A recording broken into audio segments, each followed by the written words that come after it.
Esta tarde me da mucho gusto que me acompañe aquí en el estudio Arturo García Bello, socio líder de la industria de energía y recursos naturales en Deloitte. ¿Cómo estás? Hola Arturo, Rodrigo, un bienvenido. saludo al auditorio. Siempre un gusto platicar contigo y siempre en la coyuntura.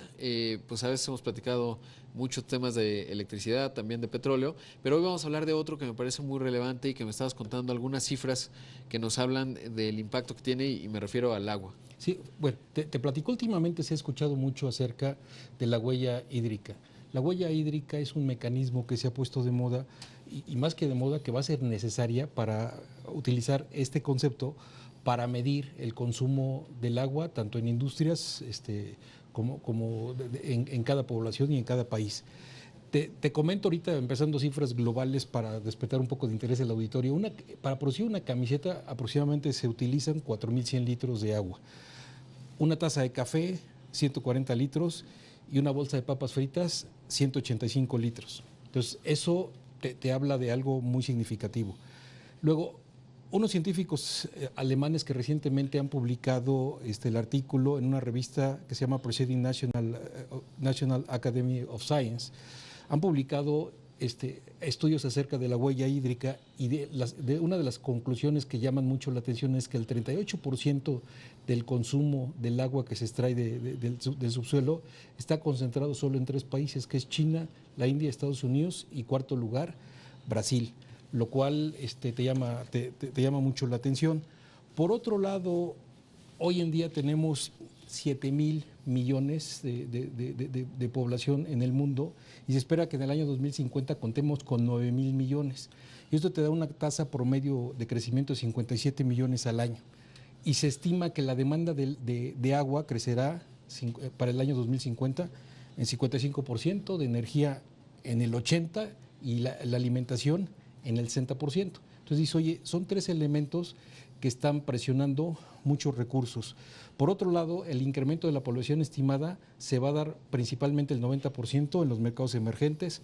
Por otro lado, la proyección del PIB para aquellos años que mencioné, el 2050, el 70% lo van a aportar también los países emergentes.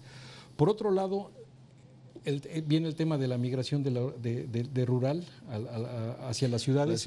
Y hoy el 66% de la población lo ocupan, está predominantemente en las ciudades, y en el 2050, hoy es el 54% y se estima el 66% en el 2050. Luego, por otro lado, desde hace 35 años, el cambio en las kilocalorías, hablando de la alimentación, kilocalorías días de las personas era de 2.370 kilocalorías días y ha cambiado a 2.770. Y se estima que para el año 2050 será de 3.070 kilocalorías diarias, representando un incremento del 11%. Y otro dato duro es que la demanda se ha desplazado a productos ganaderos y aceites vegetales, principalmente por China, lejos de legumbres, raíces y tubérculos. Y es que son datos muy interesantes porque pues estos crecimientos, 9.000 millones de humanos, por las tasas que habíamos visto parecerían no tantos. Yo me acuerdo que pues hace no mucho éramos 5.000 millones, llegamos a 7.000 relativamente rápido, pero se va aplanando, digamos, el crecimiento demográfico, pero no el consumo de agua, porque al final, pues si tienes grandes sectores de la población, por ejemplo en China, que son 1.300 millones, o en India, que son 1.100 y que probablemente van a rebasar a los chinos, que empiezan a comer carne, pollo, etcétera, pues quiere decir que va a haber un mayor consumo de agua, más presión hídrica, y esto por supuesto es un factor que hay que considerar. Y bueno, ya nos dabas muchos datos estadísticos, pero sobre todo pues hay que ver cuál es digamos la representación en cuanto a estos tendencias de consumo en el agua y lo que tenemos que hacer para volvernos más eficientes. Sí, mira, yo creo que deberíamos empezar un poco por platicando la evolución de la población rural en México hacia la urbana. En el año 1910 el 71% dominaba la población urbana. En el 60 ya estaba en el 1960 casi 50 y 50. En el 80 es donde viene el salto, se convierte en el 67% de la población urbana y hoy el 76%. Entonces, sin lugar a dudas, la infraestructura de las ciudades no crecieron a esa velocidad, y hoy tú sabes el problema del Cutzamala, sí, anunciado para mañana por mantenimiento de redes, que cada día es más constante. No, y zonas de la ciudad que se han quedado totalmente sin agua, ¿no? Iztapalapa o Santa Fe, por hablar de dos realidades socioeconómicas distintas, pero con el efecto concreto y práctico que no tienen agua. Y en 2013 se extrajeron, por ejemplo, 17.088 millones de metros cúbicos del subsuelo, del subsuelo, y solo 11.103 millones se recargaron. Y luego el uso del agua en México, el 77% es para el riego, el 14% para uso público y urbano y el 9% para la industria. Ahora, cada país tiene problemáticas y te quería citar, por ejemplo, Alemania en los 70 tenía una problemática de una preocupación de que no iba a ser capaz de proveer el agua. Hubo un programa educativo y cultural a la gente y redujeron su consumo de 147 litros diarios en 1990 a 122. ¿Y cómo estamos en México? 2009. ¿Cuántos consumimos? En México consumimos más o menos entre 360, depende de la región, a 380 litros. Eso te dice que tenemos un problema contra Alemania 122 muy significativo. O sea, la problemática es diversa. Por ejemplo, una de las preocupaciones en España es que el 30% del agua se pierde antes de llegar al consumidor.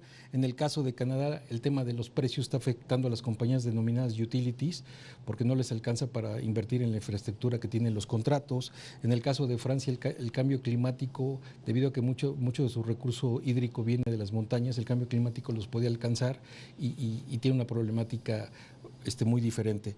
Entonces, si tomamos en cuenta estos temas, ¿qué debería de hacer México? ¿No? Creo que debería hacer una reforma, no creo, México debe, y es indispensable construir un pilar estratégico para que resuelva el problema del agua, pero en conjunto con el tema de energía, el tema de alimentos y el tema del agua. Estratégicamente no creo que se deben de atacar en forma individual, sino en forma conjunta.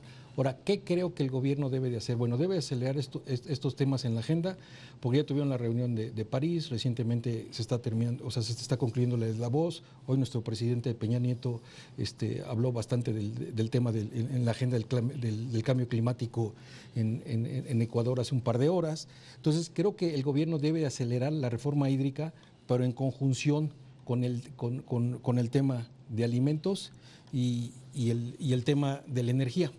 Yo te cito, queremos impulsar que tengamos una producción de barriles 2.1 a 3 millones de barriles, pero y el tema del agua, ¿cómo va a afectar? ¿Qué vamos a hacer al respecto? Entonces, creemos que el gobierno debe de incentivar la inversión nacional y extranjera, pero más allá de una depresión fiscal, sino toda la cadena de suministros de estos tres conceptos debe de incluir. Y a incentivos no me refiero solo a la depreciación acelerada, sino decir, oye, yo te voy a dar 5 puntos por 5 años, a lo mejor en lugar de pagar un 30% de impuesto sobre la renta vas a pagar 25. el 25%, pero de toda la cadena de suministros del agua, de alimentos y de energía, y sería muy importante.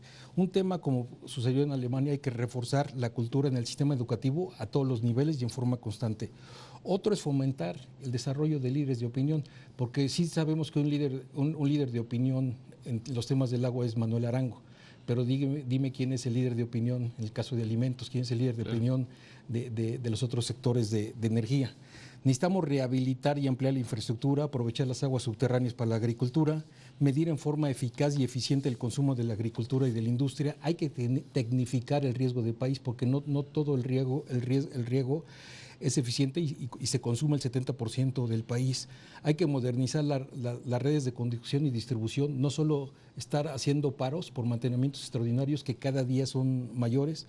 Hay que integrar a los medios masivos de comunicación como el de ustedes para tratar este tema, pero en forma cotidiana y en forma permanente para cambiar la mentalidad del ciudadano corporativo. Creo que es un pendiente que tenemos todos, incluyendo los medios de comunicación, hacer todo un programa estratégico. Hay que fortalecer el sistema financiero del sector hídrico porque solo un par de bancos realmente están invirtiendo y arriesgando los recursos financieros en proyectos hídricos y eso debería de fortalecerse. Hay que armonizar las leyes y los reglamentos.